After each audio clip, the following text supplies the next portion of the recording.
শীতের আমেজ শুরু হয়ে গিয়েছে প্রায়। এই যে লাল শাক, বাগানে প্রবেশ করি।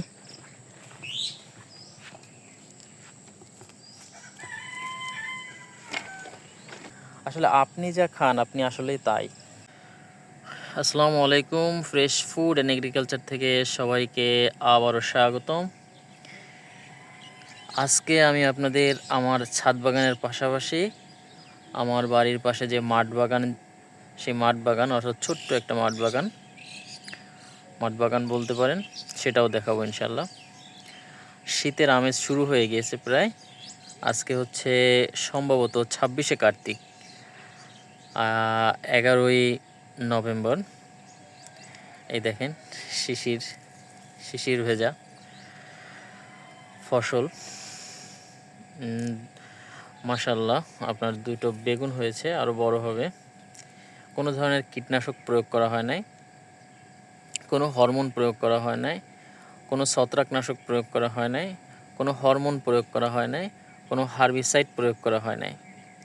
ন্যাচারালভাবে এটা হয়েছে। অর্থাৎ আমি শুধু গাছটা রোপণ করছি আর একটু গোবর, সরিষার খোল, এই জৈব খাবারগুলো দিছি, মাটি, তারপরে হচ্ছে আপনার কচুরিপানা ইত্যাদি দিছি। ইনশাল্লাহ আশা করি আরও বেগুন হবে এবং নিরাপদ খাবার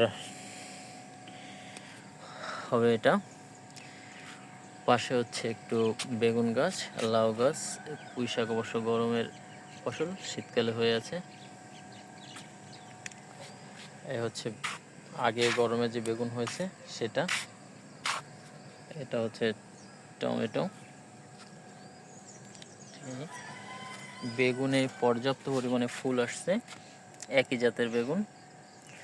ইনশাল্লাহ এটাও বেগুন হবে আশা করছি। তো সকালে সূর্য দেখা যাচ্ছে, এই শুভ্র সকাল,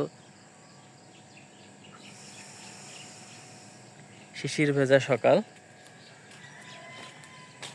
এই সকালে দেখতেছেন যে কি সুন্দর সবজি। এই সবজিটা যদি মাঠ থেকে আপনার খাবার টেবিলে চলে যায়, আপনার প্লেটে চলে যায়, তাহলে কেমন হয়? কিন্তু না,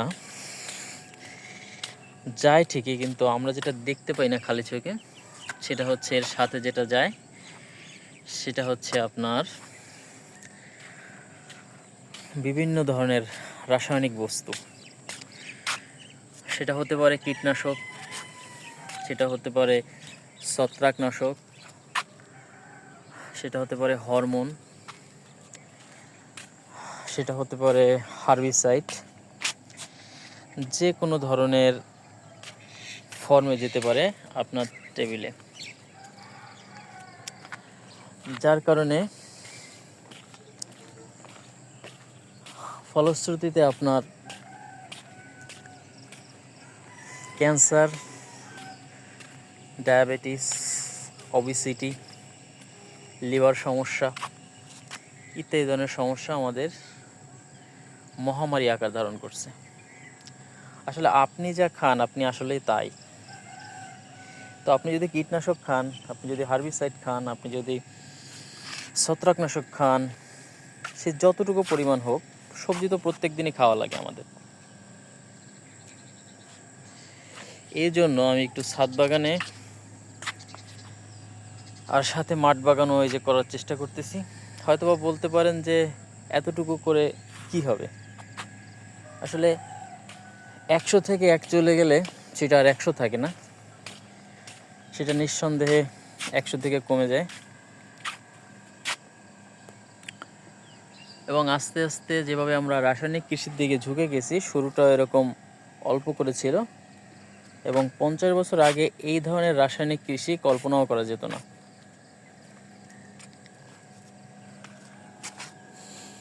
তো যেটা বলতে চাচ্ছি সেটা হচ্ছে, আর কত রাসায়নিক কৃষিতে থাকবেন? উন্নত বিশ্বে পুরোপুরি রাসায়নিক কৃষি থেকে বের হয়ে না গেলেও আমরা যে পরিমাণ ঝুঁকে গেছি রাসায়নিক কৃষিতে, অন্যান্য দেশ সেটা বা উন্নত বিশ্ব সেটা অনেক কম।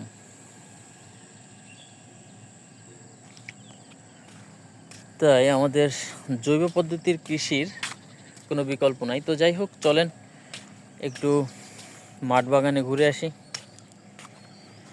জৈব পদ্ধতির মাঠ বাগান, লাল শাক, পালং শাক, এবং সকালবেলা উঠে আমি নিজ হাতে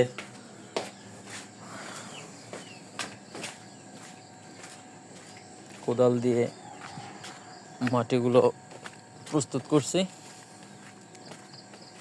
এবং সাথে আব্বাও ছিল। এই যে হচ্ছে সিম, মোরগের ডাক শুনতে পাচ্ছেন। এইটা হচ্ছে আপনার সিম। এই একটু পেঁপের ফুল আসছে, আশা করা যায় ফল আসবে। তো চলেন মাঠ বাগানে প্রবেশ করি।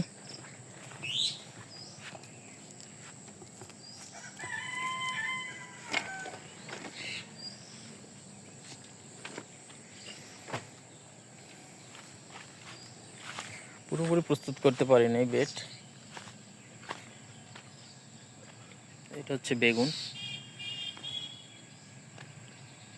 এই যে বেগুন, এই যে বেগুন, বেগুন কাঁচা ঝাল,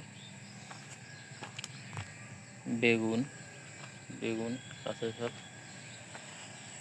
এই যে ছোট ছোট পালং শাক, এই যে লাল শাক, লাল শাক, বেগুন, ফুলকপি, স্কোয়াশ আছে পাশে, বেগুন আছে, স্কোয়াশ, ছোট ছোট চারা কেবল ফুটছে। আশা করা যায় একেবারে নিরাপদ খাদ্য হবে।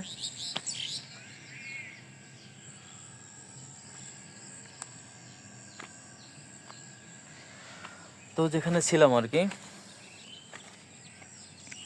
আর কতকাল স্লো পয়জন খাবেন, তো একটু হলেও মাঠ বাগানে বা ছাদ বাগানে জৈব পদ্ধতির কৃষি শুরু করুন। যদি কোনো সাহায্য সহযোগিতা লাগে আপনারা কমেন্টে জানাতে পারেন। ইনশাল্লাহ আমি যথাসম্ভব চেষ্টা করব। অন্তত শুরু তো করুন। তো সবার সুস্থতা কামনা করে বিদায় নিচ্ছি। সুস্থ থাকবেন, ভালো থাকবেন, এবং জৈব কৃষির সাথে থাকবেন, যে কৃষি হচ্ছে আমাদের বাপদাদারা করতো আগে, যতটুকু সম্ভব করা যায় আর কি।